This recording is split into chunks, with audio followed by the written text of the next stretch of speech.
Today's khutbah is dedicated to a very unique individual mentioned repeatedly in the Quran. It's Maryam salamun alayha. And the reason I decided to give a khutbah on some aspects of her life that Allah highlights in the Quran are actually inspired by a question somebody asked me this week. Somebody came to me this week and said that they've had a very close relationship with Allah since childhood, and that they've made dua to Allah from a very early age, praying tahajjud, even when they were a teenager. And whenever they asked Allah for something, Allah provided. This person actually had a pretty tough life.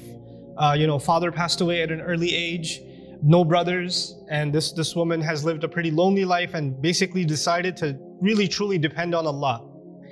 And so as she grew and developed in her years, she found that Allah miraculously answers her prayers. Every time she asks Allah for something, Allah has never left her prayer unanswered. So she developed this reliance and this closeness with Allah and would always turn back to Allah. She needs something, she goes and prays 2 rak'ahs and she makes dua to Allah. So a really beautiful connection she had with Allah. But where did the question come from?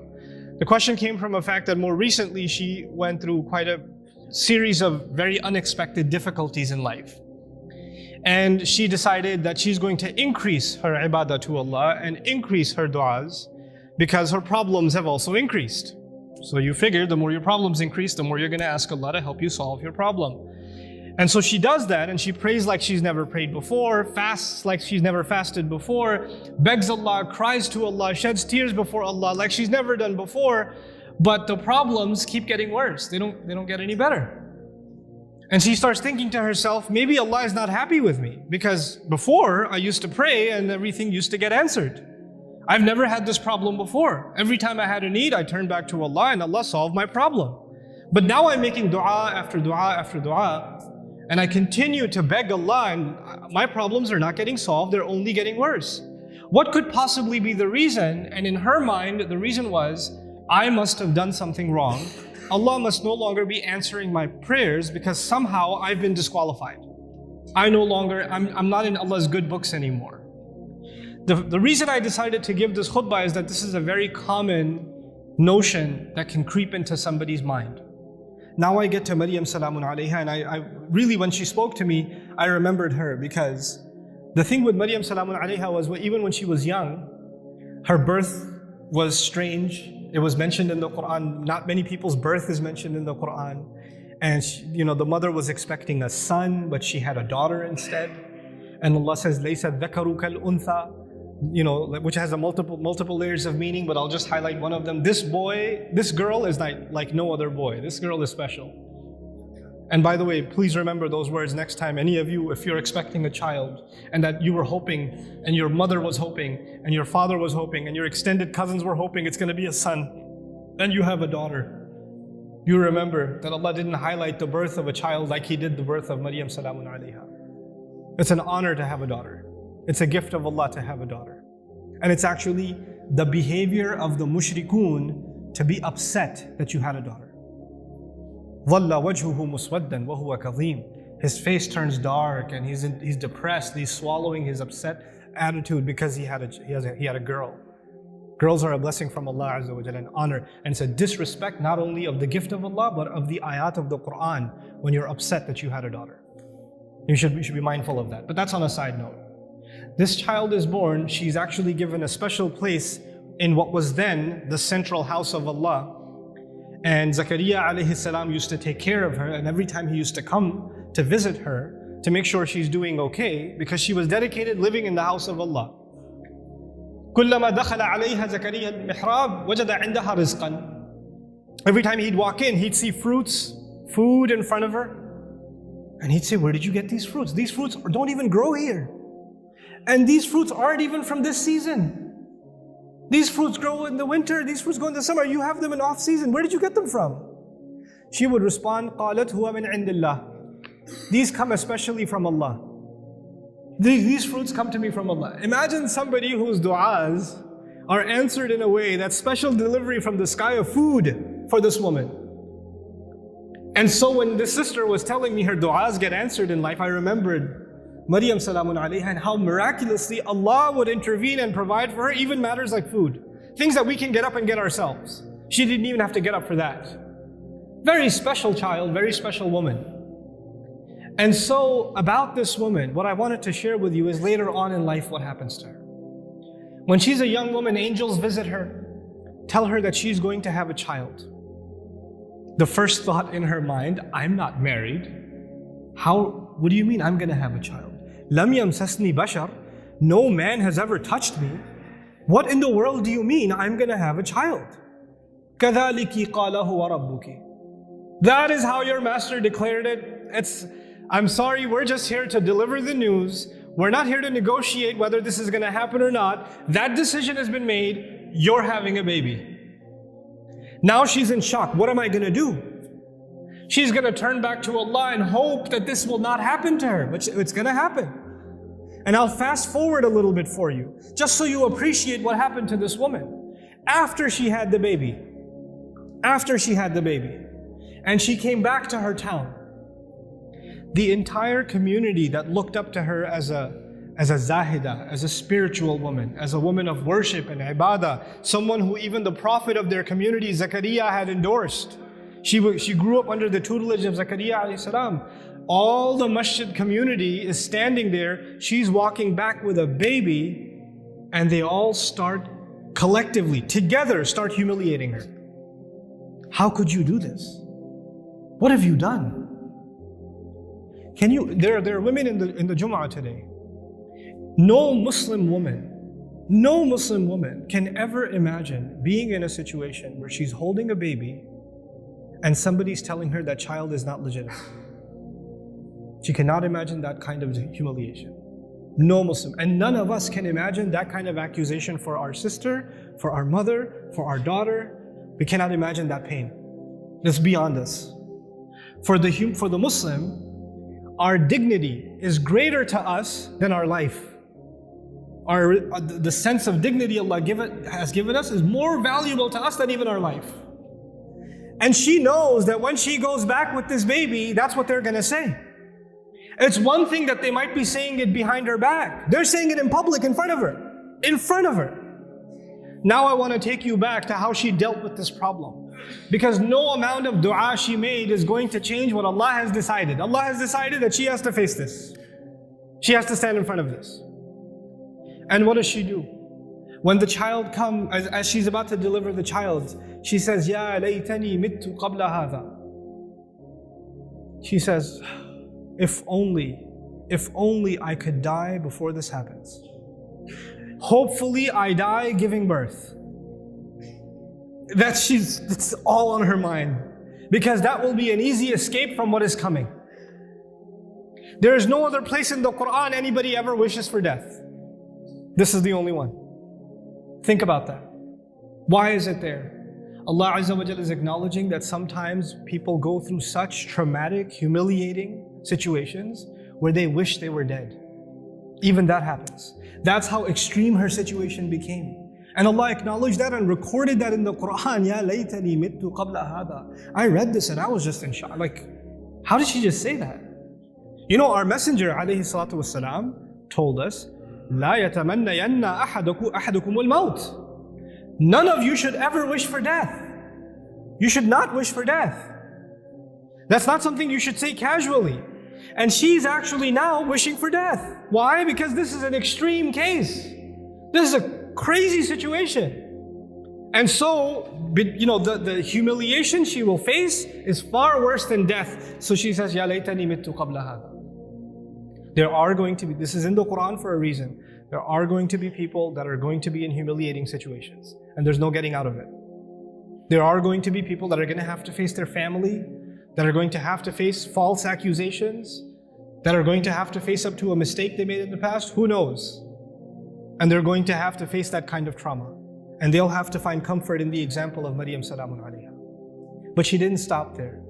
She said, وَكُنْتُ نَسْيًا مَنْسِيًّا. 2 words, نَسْيًا, mansiya. It was incredible words. Nasi in Arabic, they say fa'al and fi'il, these 2 awzan. They say nisi also. In one qira'ah it's nisyan. In another qira'ah it's nasyan. This is similar to dhibh. In the Arabic language, you have 2 kinds of words. Dhibh and mathbuh. Nasi and mansi. The first of these words is actually used, I wrote this down for you. وَلَا يُقَالُ لِلْكَبْشِ ذِبْحْ إِلَّا إِذَا أُعِدَّ لِلذِّبْحِ. For an animal, for a goat or a ram, you don't call it dhibh until it's ready to be slaughtered. It hasn't been slaughtered yet. Once it is slaughtered, it's called dhabih. It's called madhbuh. Not before. Before it's called dhibh. She uses two words. Common translations say, I wish I was dead, I wish I was forgotten. That's what the translation says. But there are two words of being forgotten. One of those words, nasyan, actually means I wish, even though, because she's away from the masjid, right? She's not back home. I hope nobody ever misses me.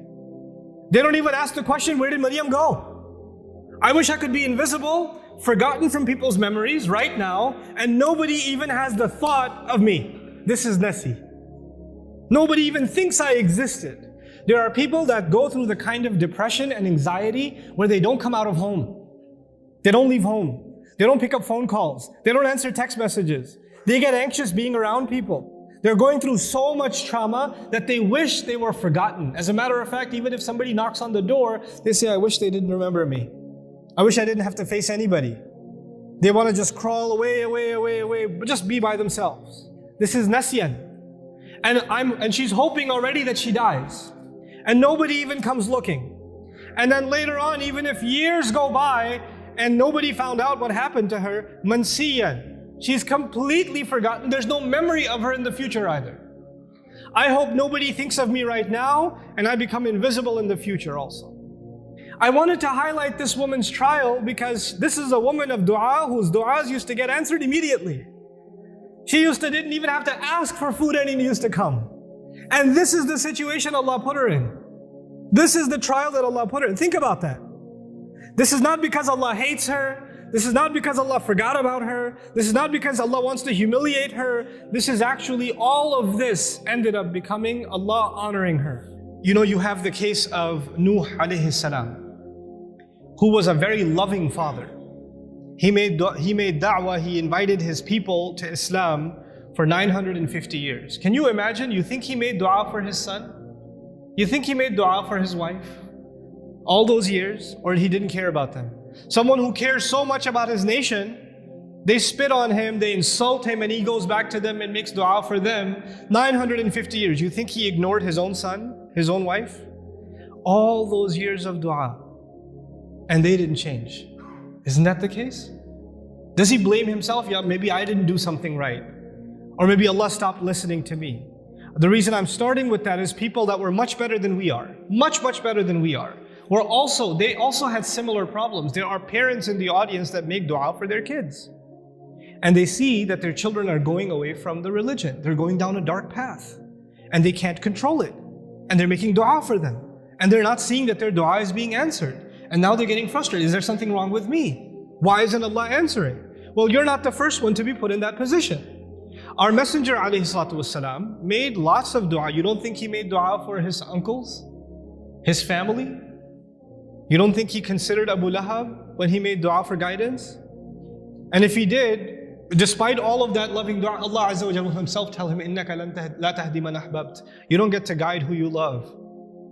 You know, there are people among us, there are children among us who wish their parents or their elders were acting in a more guided way. I've met so many young people whose parents are in a haram, explicitly haram business. And the children, the son and the daughter is trying to tell the father and the mother, please get out of this. We're dependent on you. You're paying my college tuition. You're providing for us, but you're providing for us from haram income. And I'm not in a position to provide for the family right now, but this is wrong. And then they're told you're being disrespectful. You shouldn't talk back to your parents, etc., etc. Now it's the flip side. It's the children making dua for the guidance of their parents. But things aren't changing. Things are where they were. These frustrating situations happen. And then on top of that are situations like health calamity. Not just family problems, but health calamity. Or you can't find a job, you have money problems. And you're making dua to Allah. You ask yourself, I even did i'tikaf last year. And I kept making dua and I didn't pick my head up from sajda all night long, and still I have this problem. Still it didn't go anywhere. So the first thing I want to remind myself and all of you is that prophets ﷺ, all of them, much before us, Allah mentions their du'as consistently in the Quran. And Allah also mentions their problems consistently in the Quran. You don't think, for example, that Yaqub alayhi salam, the father of 12 sons, made dua for all of his sons? And especially for his son Yusuf, when he lost his son Yusuf, you don't think he made dua for Yusuf's safety, that Yusuf should come back home, that he could look at his beautiful son once again? We know that he cried so much he lost his eyesight. Ibiyaddat aynahu. He lost his eyes over crying over his son. And all of those du'as for so many years go unanswered, and then eventually they get answered. You don't think that the mother of Musa alayhi salam, when she put her baby in the water, and the river just takes the basket away, the basket could flip over any time. And how do you know the basket is waterproof? How do you know it's not going to leak? How do you know it's not going to hit a rock and it's done? You're throwing something in a river. It's not a joke, it's a baby in a river. You don't think that mother is making dua to Allah? And notice the difference. In that case, in the case of Musa's mother, she makes dua to Allah, and a few hours later, she's reunited with her son. Just a few hours later. By the time the baby is hungry for the next meal, he's back with his mother. And in the other case, with the case of Yusuf alayhi salam, he was separated from his father. But he wasn't reunited with his father for many years. For many, many years. We are going to go through difficulty in life. And all of our problems are not going to be solved because we made a dua to Allah. Understand the reality of dua. What is the purpose of dua? We often confuse dua with talab. Talab in Arabic means to ask for something, to demand something. Dua means literally to call. That's what it means. Da'awtukum, I called you, I invited you, I cried out to you. This is dua. When we make dua to Allah, sometimes in that dua we are making demands. It's true. We're making requests. But we should never forget that all of those requests, you know what they are at the end of the day? It's a humble slave of Allah turning back to Allah and begging Allah to help him with whatever problem. But it's more than Allah solving your problem. It's just the act that you communicated with Allah that's the most valuable thing. Our du'as are a means by which we connect to Allah. Our du'as are not a means by which this world becomes heaven.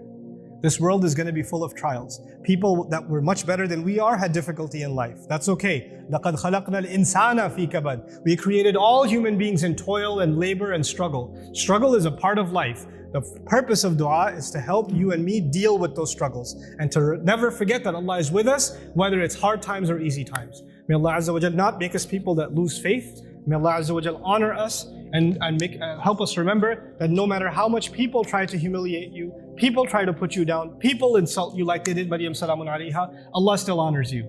There's a big difference between what people say about you and what Allah thinks about you. Because if you go by what people said, then Maryam was the most humiliated, insulted person in society. And if you go by what Allah says, she's one of the most honored women in all of human history. So we go by what Allah says. Allah is the one who honored us. وَلَقَدْ كَرَّمْنَا بَنِي آدَمَ. We honored the children of Adam. May Allah Azza wa Jal make us dignified before Allah Azza wa Jal, before He makes us dignified before people. بارك الله لي ولكم في القرآن الحكيم ونفعني وإياكم بالآيات والذكر الحكيم.